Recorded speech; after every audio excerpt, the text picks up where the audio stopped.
আব্বা, আমার বয়স কত হইব? কে রে? তুই আবার বয়স দিয়ে কিতা করতি? তোর বয়স মনে হয় তুই জানোস না? না জানি, এরপরও তোমারে কইতাছি, তুমি কইতা। ও আচ্ছা, এ কত হইব? 22 22 বছর তো হইবই তোর। 22ই। আব্বা, তুমি বিয়া করছিলা কত বছর বয়সে? আমি বিয়া করছি 16 বছর বয়সে। কে হঠাৎ তুই কত জিজ্ঞেস কি লিখিয়া? না, এমনি জিজ্ঞেস করলাম আর কি। আমার চোখে বাজে না তোমার? আমার বয়স তো 22 হয়ে গেছে গা।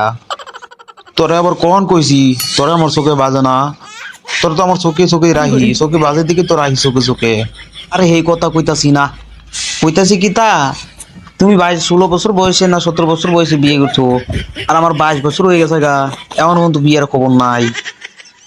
হারামজাদা, এই বিয়ার লাইগা নি তুই আমার এত কিছু জিজ্ঞেস করছ? তোরা তোর আম্মা তো আজকে বিষয়টা দিয়ে লই।